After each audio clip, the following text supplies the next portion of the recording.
everyone. Thank you so much for joining us and welcome to COVID Relief in India, Challenges and Opportunities. My name is Nelly Ingram. I'm the Deputy Director of UNICEF USA in the Midwest. I am so honored to be moderating this conversation today about the devastating and urgent crisis in India and how organizations here in Chicago are responding as we speak. I also want to thank you all for taking the time to join us on a Friday for this discussion. We set aside time at the end of the panel for a Q&A, so please put any questions you may have in the Q&A box that you see at the bottom of your screen as we go along, and we'll try to get to as many as we can at the end of the session. I want to first of all thank our incredible hosts for pulling this together really in such a quick time. Forefront is Illinois statewide association representing both grant makers and nonprofits, as well as their advisors and allies. Their mission is to build a vibrant social impact sector for all of the people of Illinois. The Simmons Center for Global Chicago, a nonprofit center, connects the international community in Chicago for greater global development impact. And I'm happy to say that UNICEF USA is thrilled to be a part of this group. The Chicago Council on Global Affairs is an independent, nonpartisan organization founded in 1922. It provides insight, advances policy solutions, and fosters dialogue on critical global issues.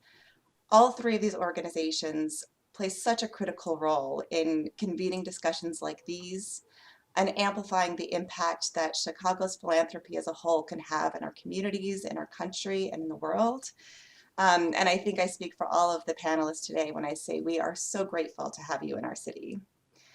I know everybody on this call understands the urgency of the current crisis in India, which is why you're here. For more than a year, we've all been living with the fear and uncertainty of the global COVID crisis. And while some countries are beginning to find success against this virus, India is seeing a devastating second wave. I was on a briefing call recently with UNICEF's country rep, and they're saying it's 4 times the size of the first wave.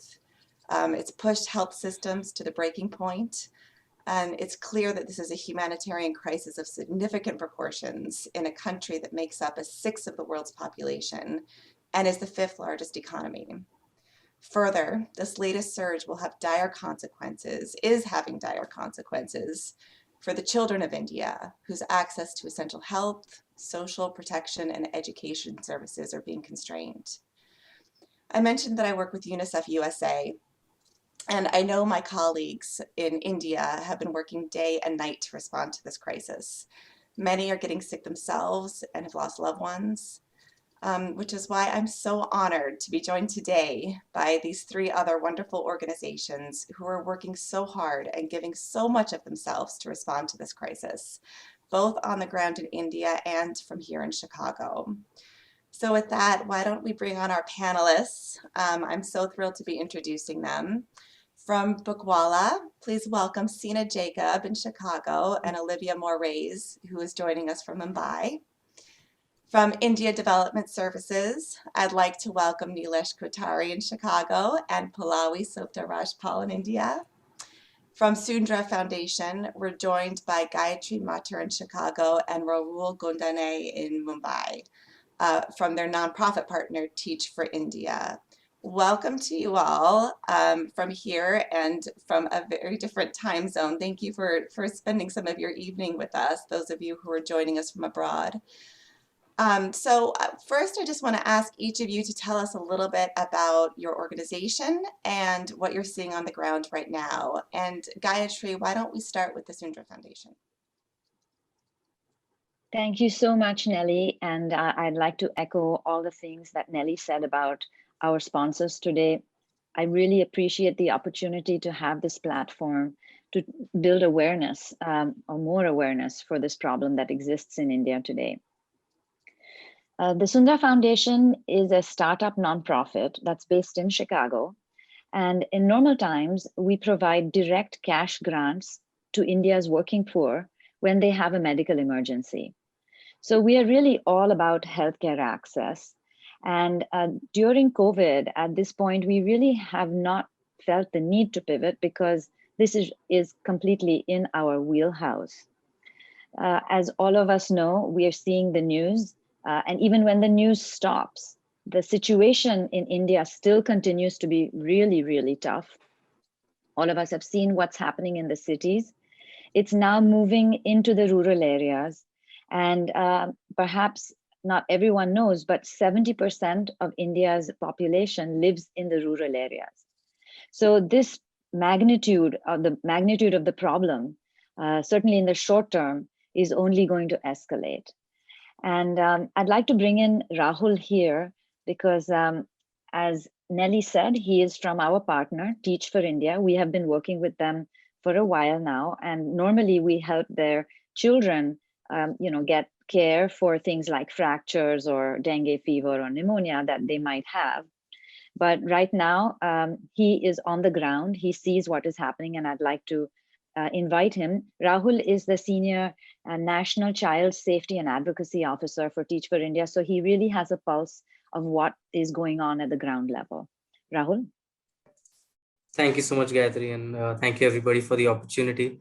So Teach for India essentially is an organization part of the Teach for All global network, exactly like Teach for America, in fact, right? So we run the same 2-year fellowship where our fellows are full-time teachers in communities across. But with the COVID crisis, what we've ended up having to do is also just supporting our students and communities with healthcare, right?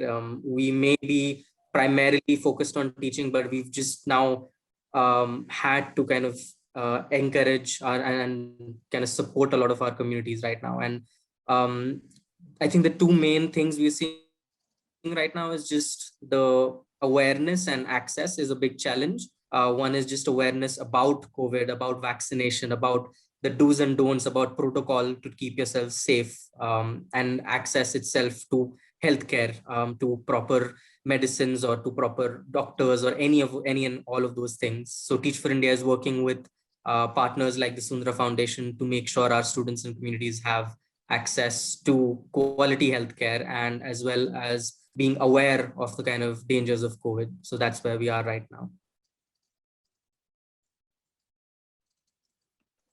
I'd also like to add to that. I know that we have speakers here who will speak specifically to this about children, but with children, we're noticing that COVID has become what HIV used to be some years ago in terms of the stigma and also, children being abandoned and orphaned. This is being right now played out across rural India. That's one big issue that we are noticing from other partners that are in India. But on a more positive note, I want to say that what's really working is nonprofits. At this time, they are having an impact.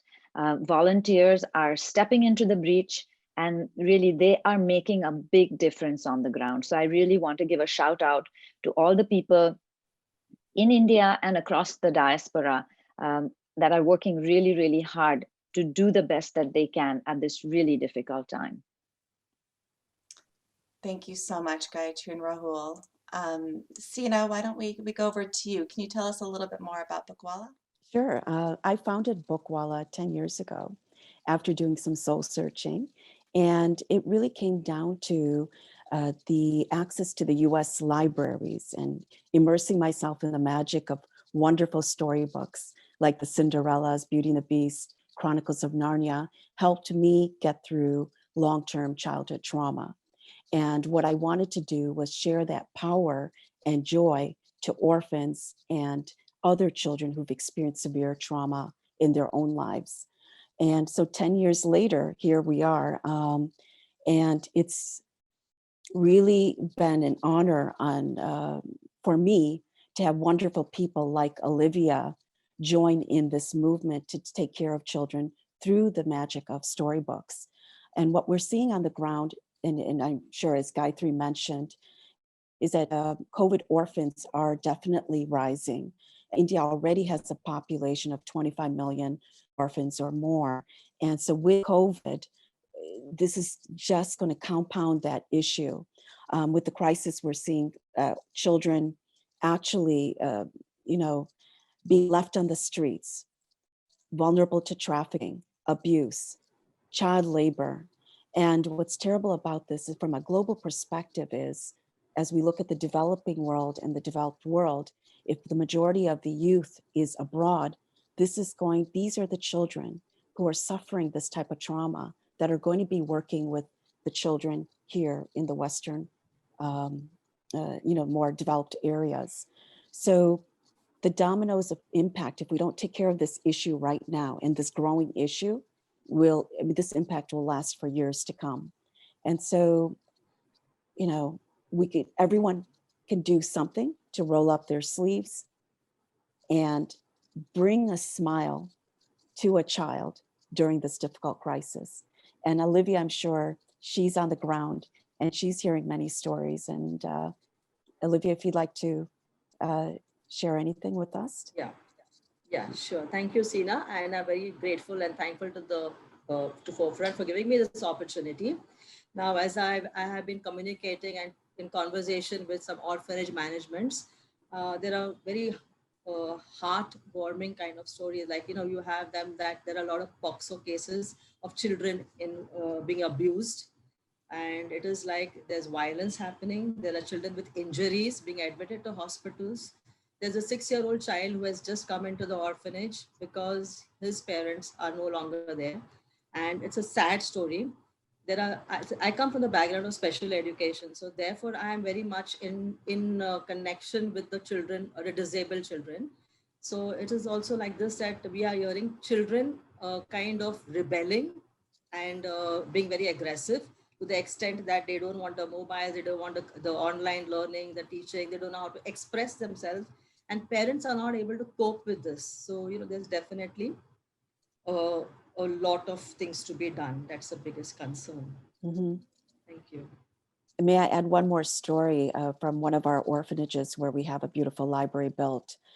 In that rural village, they're discovering families and parents dying, and the children themselves are being left in the home with people bringing food and leaving it on the doorstep because no one wants to catch COVID themselves.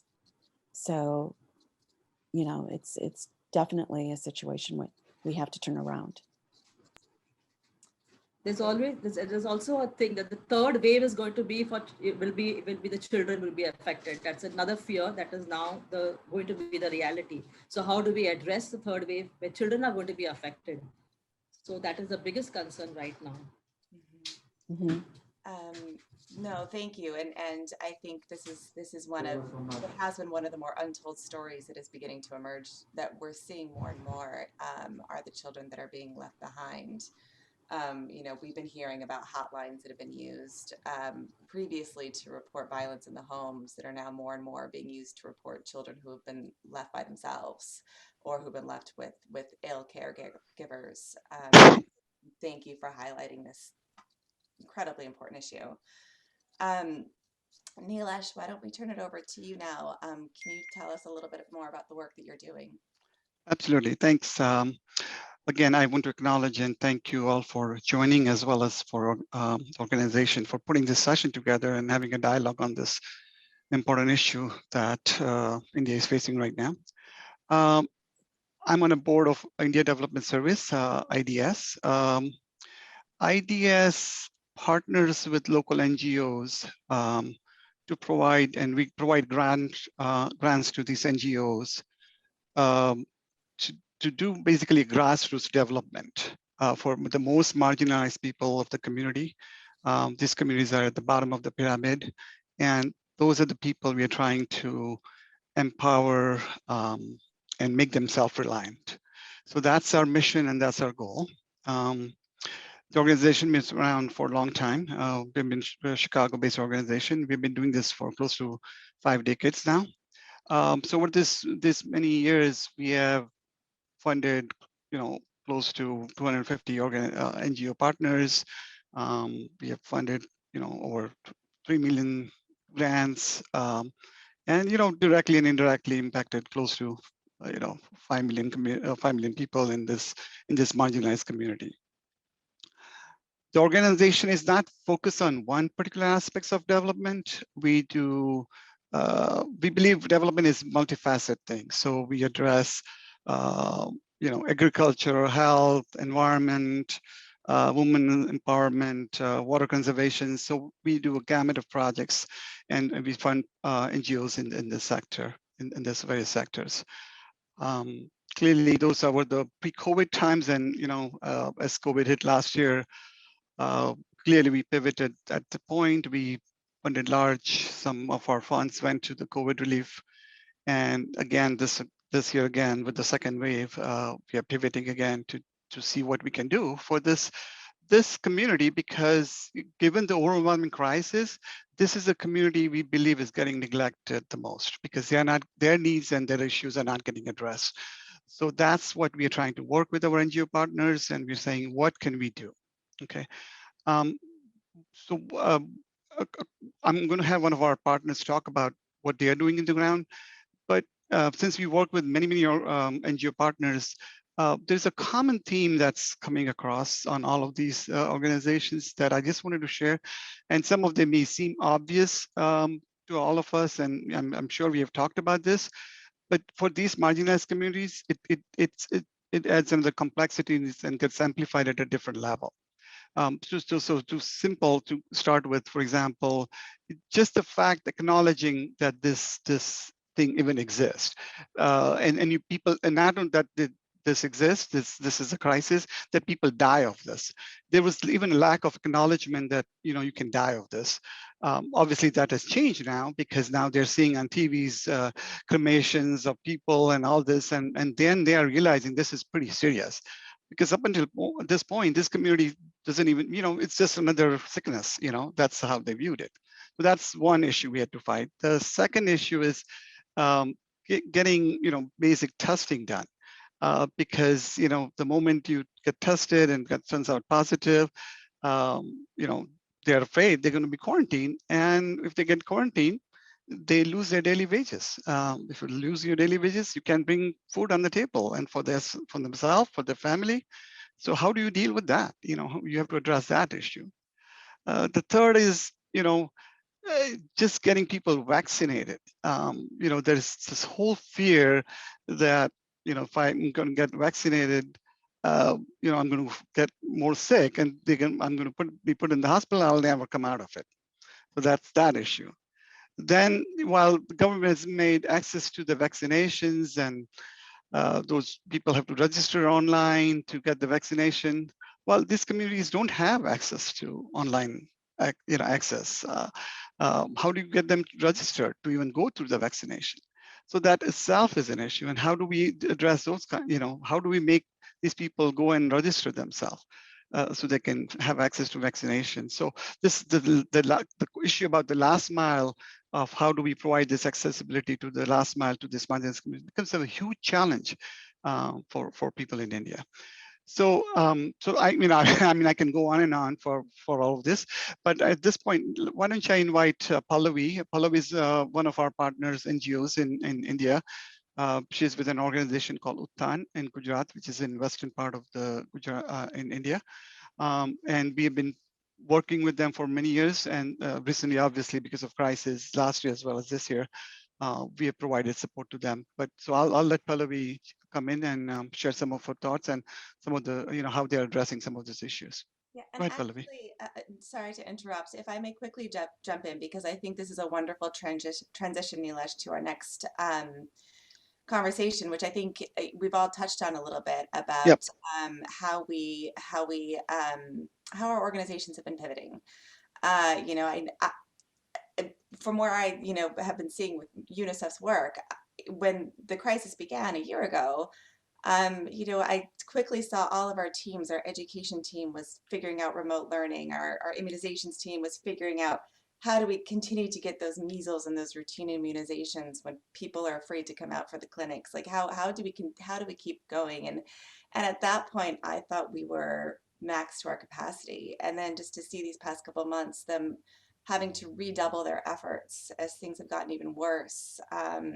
To get even more supplies. I mean, I thought it was impossible to do more, but they're doing more. And I know all of your organizations are. So maybe, Pallavi, maybe I can direct this to you of how have you had to pivot on the ground?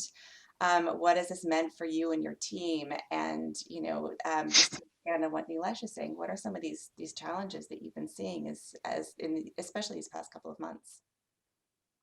Thank you, Nelly, and everyone for having us here.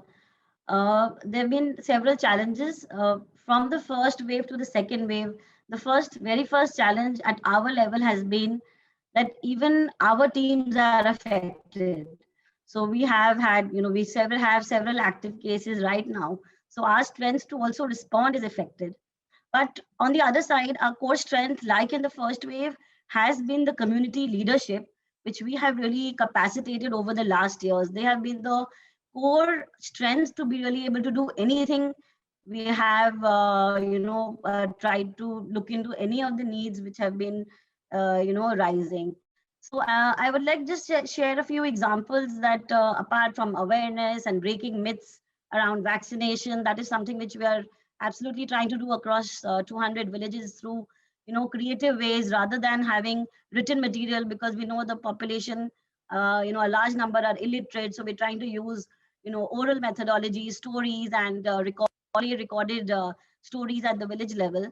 So one or two key things which we are again trying to do on the basis of what we did in the first phase, we implemented very successfully a people to people social solidarity enterprise model, in which we've tried to bring essential rations to the most needy at the village level. And the way we did it, for example, we provided rations to nearly 4,000 people in the first wave, and we're trying to do it again this time. But this was doubly helpful because we bought all the grains from the women farmers. The masks were stitched by the women themselves. So nearly 100 women were able to earn $20,000 apart from being accessing the rations support. Similarly, in the major thing which we are right now looking at is being able to ensure that marginal farmers are able to sow the monsoon crop, because this is the main cropping season, and a large number of the farmers in India are marginal farmers, and a huge number are women.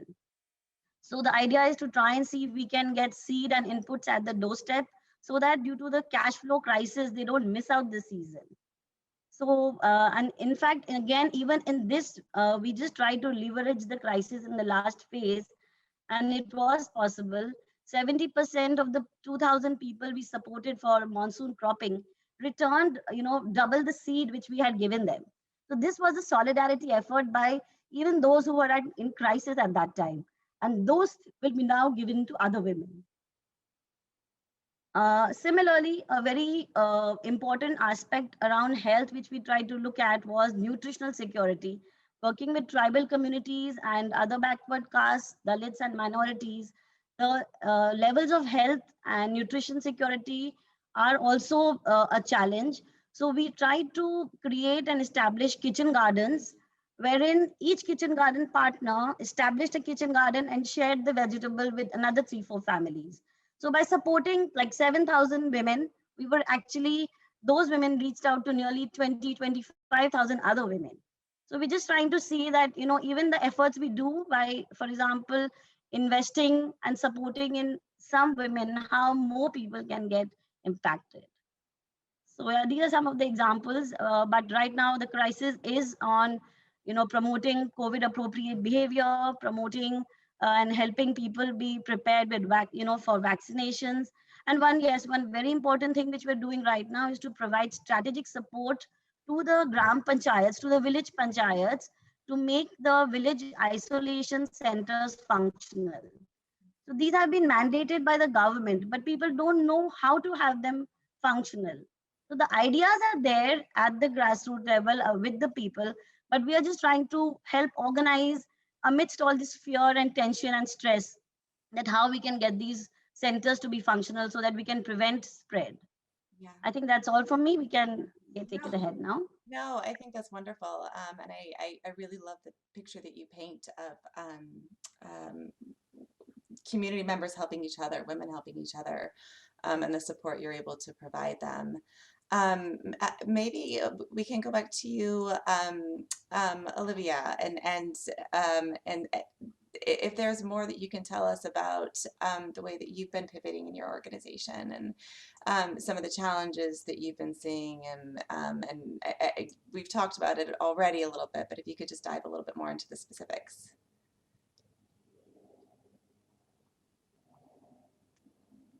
And Sina. Well, we'll go to Bookwala all together. I think, Olivia, you're on mute.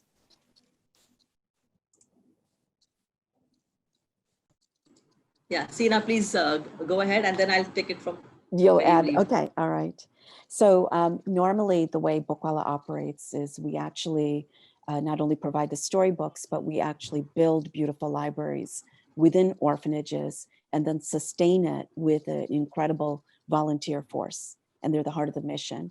So last year in March, we had just launched a wonderful shipping container library, very unique.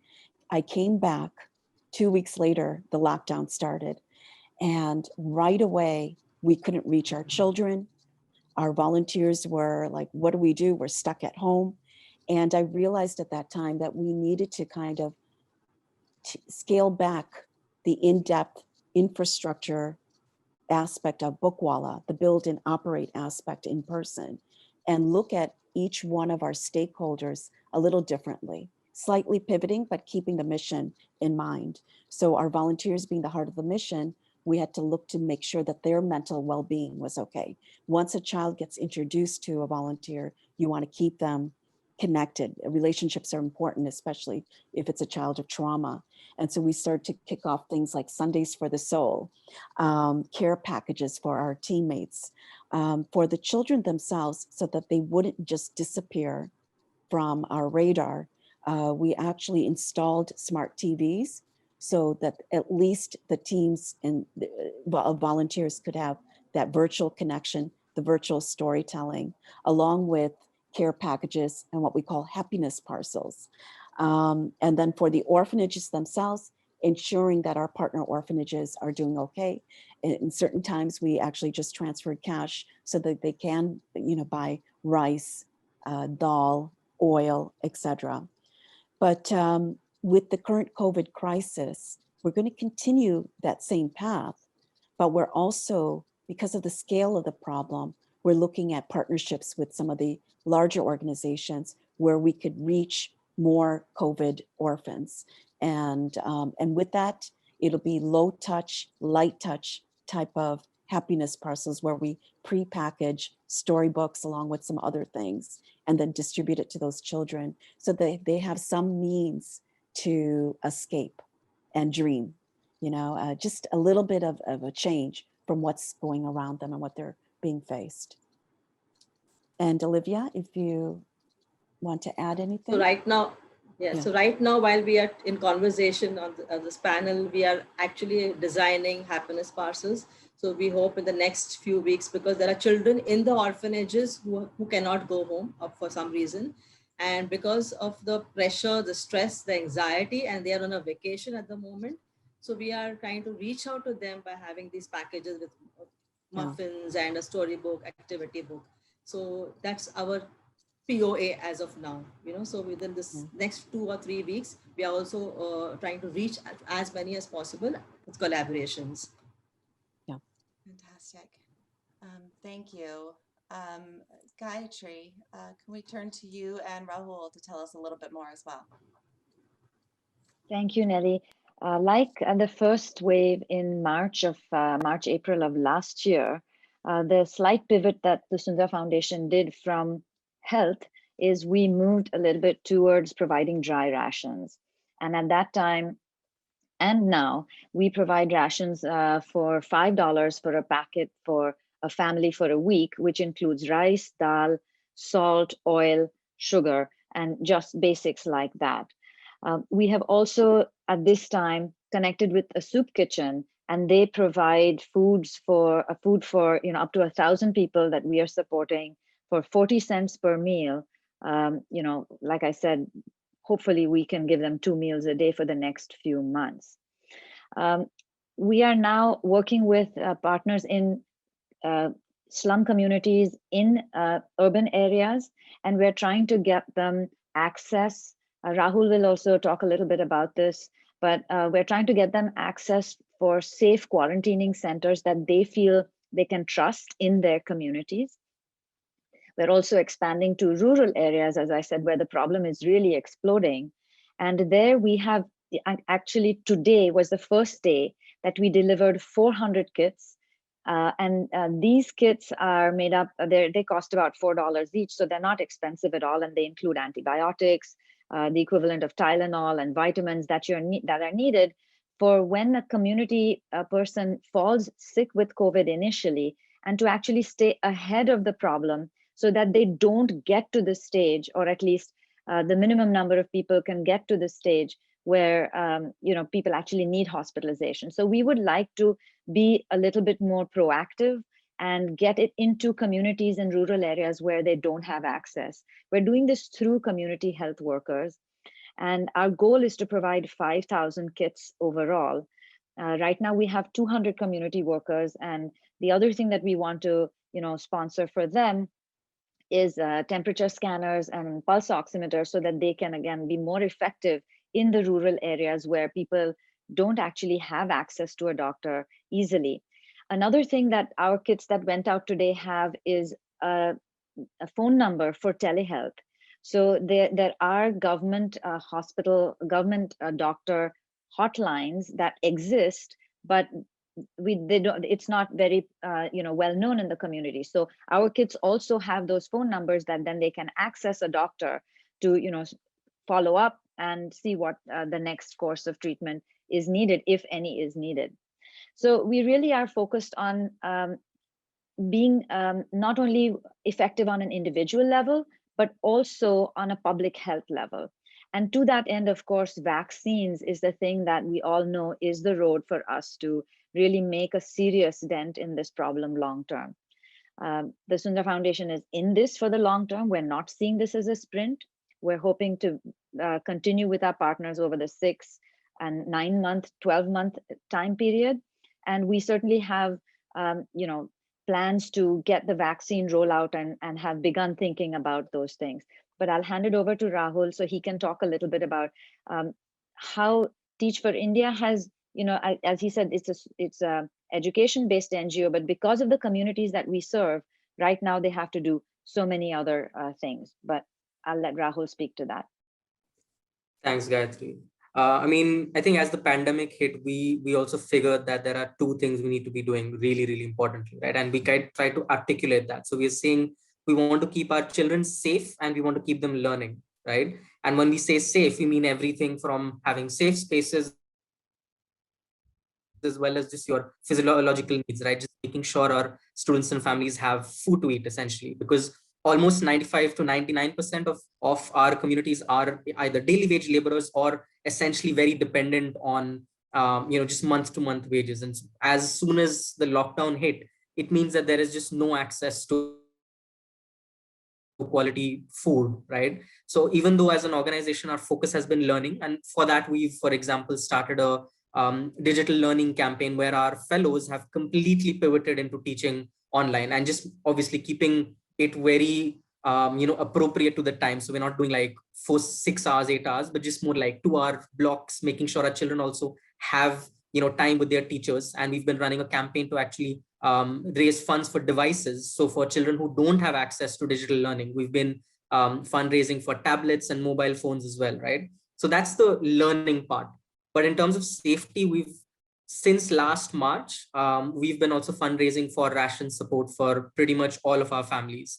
And even since the beginning till now, we've been constantly week on week providing them with just basics, your rice, your lentils, oil, fruits, anything and everything healthy, just to make sure that families don't go hungry. And that's the absolute basic need right now, right? And as we've now, right now, after 1 year of the pandemic, we've also just kind of identified that the need in addition to learning and physiological needs is food, is also just medical support and awareness.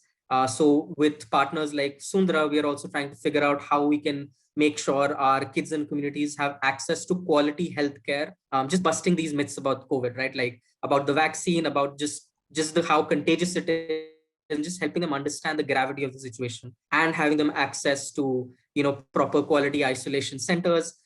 We've also set up partnerships to create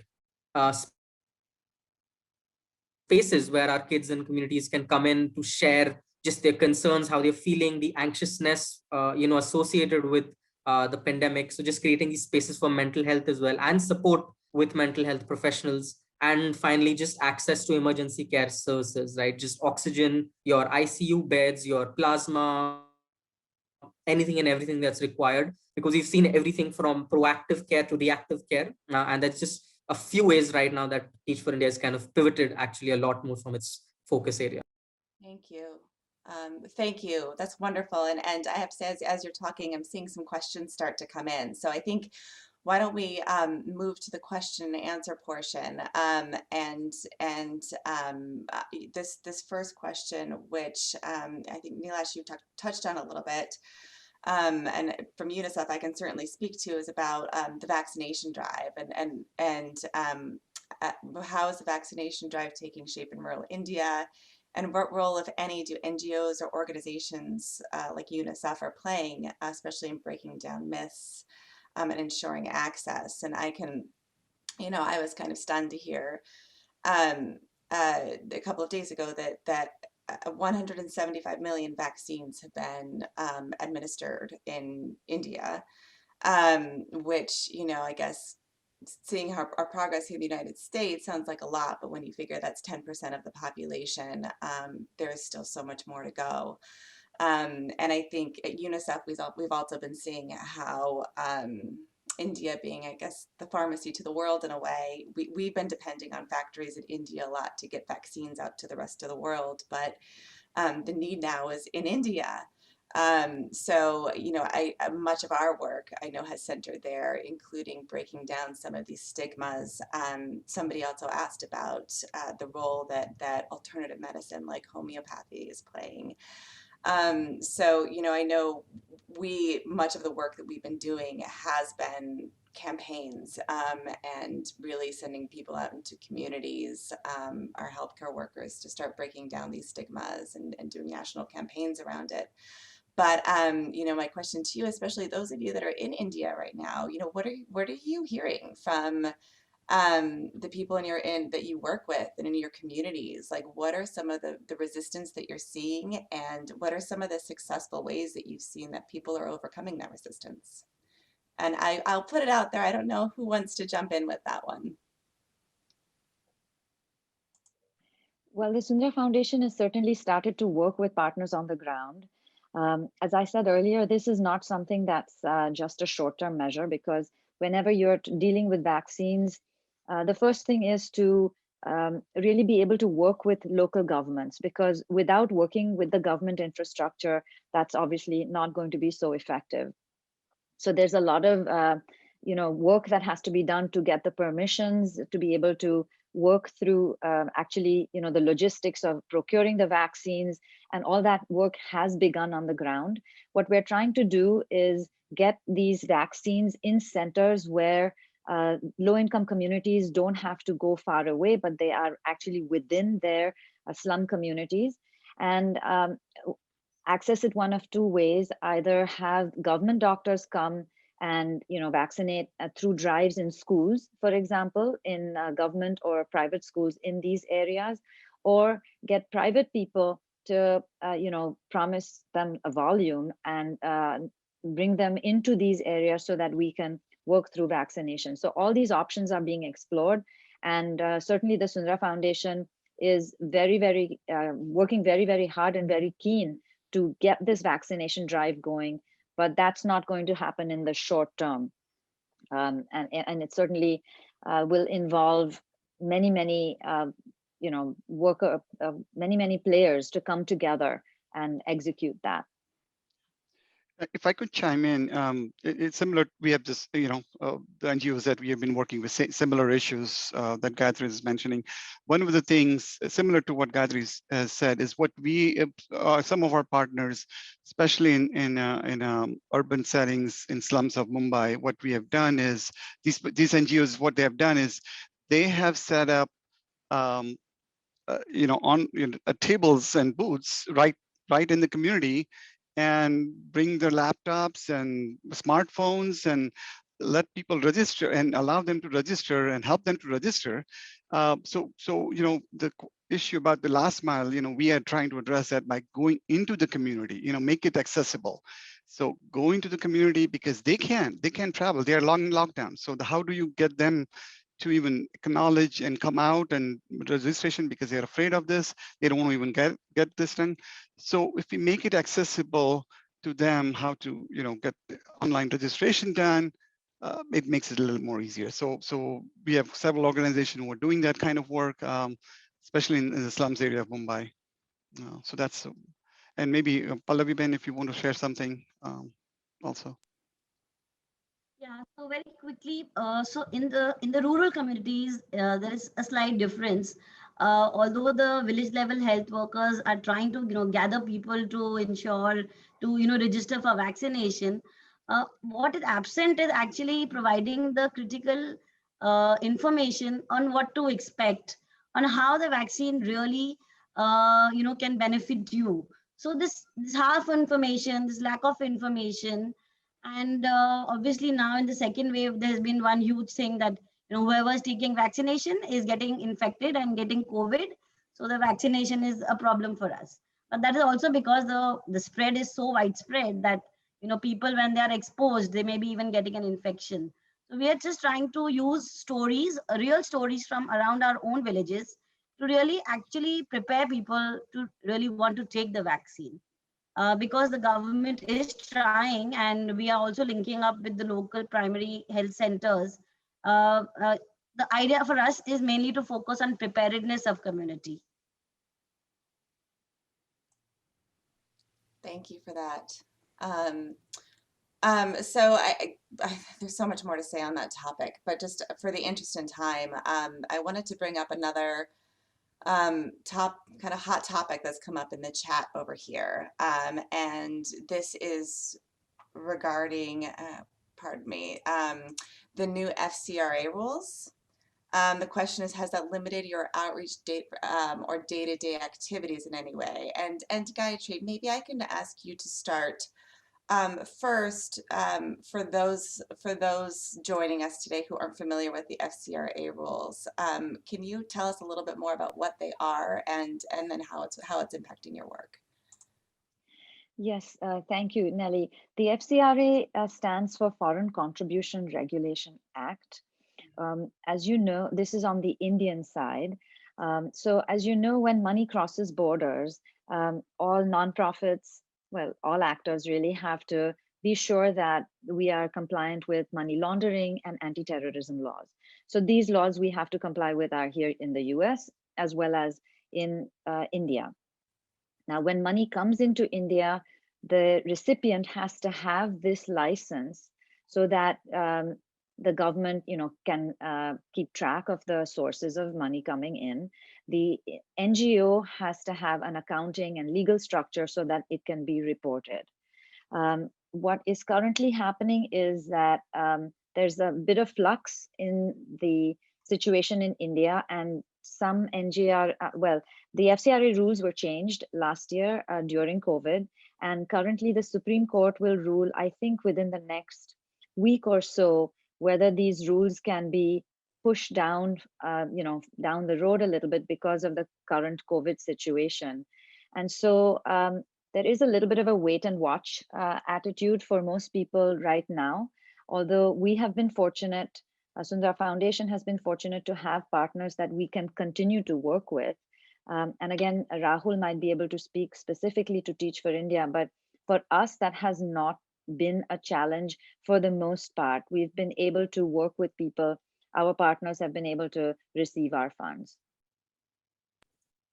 Yeah, thanks, Gayatri. So not much to add, essentially. Just I think she's covered most of it. I think just the change in rules, meaning the limited amount of proportion of funds that can be given to organizations, has shifted, which has also obviously shifted kind of what organizations can expect from a funding perspective. But Teach for India also has not particularly faced too many challenges here. We've been able to kind of work with partners still across the border.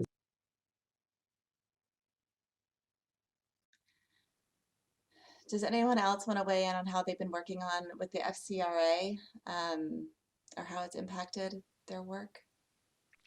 I'll note that there's a link that's been dropped into the chat if people want to learn more about it. Palawi, I see your hand raised there. No, I already put it on the chat although. So for example, we have been impacted because our new bank account, the mandated bank account is not yet approved.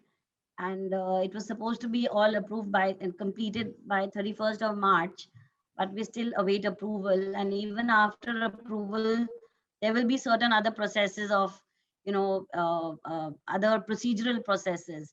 So we still await that, and several support which could come through from international donors or Friends of Uttan is impacted right now. Thank you. Thank you for that. And I wanna pivot a little bit. Those of you joining us may have noticed that something else has come up in the chat around the Child Hotline. I learned about this myself for the first time a couple of days ago, just to learn how it's being used children are being left vulnerable and often destitute as their caregivers fall ill. I understand that this has become a reporting mechanism to alert authorities about it. And I know UNICEF has been working with government to help build up the response to that and the social protection services. But Sina, maybe I can turn to you just to tell us a little bit more about that hotline, how it should be used, and the importance of it. From my understanding that is from here is that if you're posting things on social media because you see a child alone in the streets, do not do that, because it actually encourages child labor, sex trafficking, etc. Dial the 1098. That is a valid hotline, and from there the child will be taken through the process.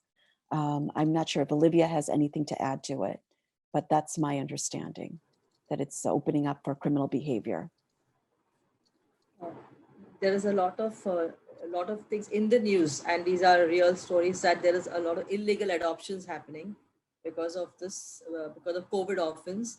So it is how we can reach out as volunteers and be in touch with at the grassroots level, because there's a lot of abuse and child trafficking, child labor, dropout from school dropouts. So these are all the negative sides of the pandemic, which is in a long term will be impacting the children, the generation, So there's a lot of concern about this. So as we say, we have to reach out to the governments have formed their connection or agencies or departments where you can get in touch with them, with, and even child marriages, for example, in Karnataka, that is happening. It's on the rise now, I believe, because parents want to get the daughters away. It's cheaper now, less expensive, and they're having it. There's no big propaganda about it, so they're having it in the houses, and that's been happening, which is actually banned. But there's, again, the government has issued a notification that if you come to know of this, please do alert. So just the people around should be aware and alert the government agencies in regards to these things. Yeah, Bookwall is actually going to be posting something on Instagram and Facebook with the hotline. So what I would recommend is everyone here, anyone participating, just share that post and or create your own post. But it is important and very critical for the safety of all these children that you go through this hotline. And just so we can be very specific for our people who are joining from India today, if they see something even slightly concerning, they can pick up their phone. It's 1098, right? Is yes. all they can do, and then that's it. As simple as that, right? Yes. Okay, fantastic. Thank you. And yes, to Pallavi agreed, I agreed too.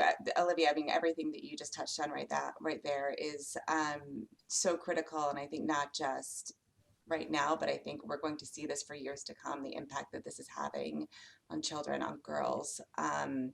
So this is something that is so urgent to act on now.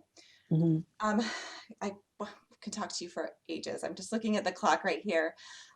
We have 8 minutes left. So with our final 8 minutes, I'm sorry if there are questions that we weren't able to get to.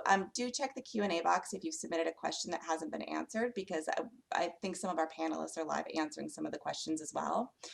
But in these final minutes, I would love to just turn to each of you and talk about final thoughts, but also what gives you hope. I think, you know, we all do the work that we do because we really believe the future can be better, and we believe that people deserve the future to be better. So as you do your work during these difficult times, you know, maybe each of you here, each 6 of you, if we could just go through and just, if you could tell us each in just a couple words, what gives you hope and any final thoughts. So Olivia, your box is next to mine on the screen, so why don't we start with you? Okay, so what I would like to say, the second wave caught us unarmed and we were in a very bad zone. But now the concern is a third wave, which I am really worried, or what I should say, I mean, really hoping that it doesn't bring in that much of damage, because here the children are going to be affected. And we as an NGO for children, focusing on children trauma. So we are there, we want to reach out and, as I said, spread this word around that we are here, Bukwala is here, and we would love to do whatever we can to heal this process. Yeah. I can add to it in terms of hope. I started with an idea. I had never in my wildest dreams did I dream of people who are generously giving time to help children and help in regards to all of this. And so ultimately in the end, we have beautiful people in this world who are giving back and who are doing whatever it takes. And so that keeps me hopeful that we'll all get through this. Just have to have patience and we'll get through it. Gayatri, do you want to go next? Sure. Thanks, Nelly. I think I want to reiterate what I said at the top, which is that nonprofits are really making a difference. Volunteers on the ground are really making a difference. So that gives me a tremendous amount of hope that, you know, people really are doing the best for strangers from all walks of life, from all religions, from all, you know, classes. Everybody is coming together in India. And I've also seen in the nonprofit sector, people are collaborating in new ways, in innovative ways to try and solve this problem. So that definitely gives me hope. And I think there is room for every kind of organization, for large organizations, because they can do logistics and scale, and small organizations like the Sundar Foundation, which can help directly and help people pay their medical bills, you know, the next day, or put food on the table the next day. So every kind of organization is effective right now, and all of us are coming together, just like here today. So that's another thing that gives me hope. Wonderful. And then over in India, Teach for India, Rahul, can you tell us a little bit about what keeps you going every day? Yeah, thanks, Nelly. I think I'm going to just echo what Olivia, Sina, and Gayatri have said. I think just the people and the collaboration we are seeing in these dire and difficult times is just giving us hope. And I think almost every day we hear of stories, obviously of just despair, but I think there's also stories of hope and these small sparks of hope that come up. And I think that just keeps us going. And as an organization and as a personal belief also, I think that our approach has to be two ways, right? Like, just one is strengthening existing systems, working with public services, working with government systems, just making sure we are strengthening that that scale that they can provide, and where it is not possible, where, you know, there's just an opening for support, we take it up and just make sure that any niche support, anything that's not the government's not able to do, we are doing as well. So I think it's going to be a you know, just a collaboration that's going to keep everything going forward. Pallavi? Me, I think the spirit of our team to work together in spite of all the risk and the fear, and the strength of the community leadership and their willingness to really, work together and, overcome the various barriers and take lead at the village level is what is really giving hope. Ash? Yeah, thanks. So first and foremost, I want to just salute all the NGOs in India. They are doing amazing work, putting their lives at risk. I mean, look, we just heard some of the stories. I mean, look at all these organizations. They're doing it. I just absolutely hats off to them for putting their lives at risk and doing this. So kudos to them. I want to just end on a somewhat of a positive note with one of our projects during the crisis for the COVID, at least in the first wave. This was an organization that we had funded in North India. It was called Sankalpataru. The organization we funded was all about planting trees. So they came up with a very innovative idea, during COVID. What they did was, obviously everybody needed meal kits and, rationing and all that stuff. So for what we did was we provided a funding to them where we said, we give them a food kit and a meals kit, but along with that, what they did for every meal kit that they provided, they planted a tree, which I thought was so beautiful and so unique. Even in all this despair, they thought of something that could make a difference, So it's hats off to people like them and all the NGOs that are doing this amazing work. So I think there is a hope. There's definitely hope, as people said. So with that.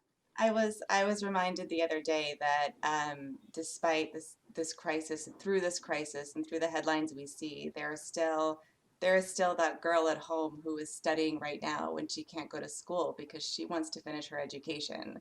And there are still those kids that are teaching their community about hand washing. There's still those kids planting trees. There are still those mothers who are helping each other's businesses so all their families can be better. And it was this reminder of the fire in their bellies to continue to fight for themselves, for their futures, for their family, for their country. And I think it's just a reminder that we all must be there for them. This is such a dire moment, and we can't fail them. We can't fail that girl who's studying at home right now. So I want to thank all of you. I want to thank everyone on this call who I know is also doing this work or supporting this work or who cares passionately about this work. It really is going to take all of us to meet this moment. And thank you to our hosts for creating the space for this conversation. Really, we are so grateful to be partnering with you and aligned with you, and just really appreciate all of you and all that you do. I encourage you to learn more about all of them through their websites. I've been told this recording will be posted on the Forefront website. So if you want to share this with others, please do. And with that, have a wonderful Friday. Have a wonderful weekend. Thank you. Thank you. Thank you. Thank you. Thank Bye-bye. you. Bye. Bye-bye. Thank you, everyone. Bye. Bye bye.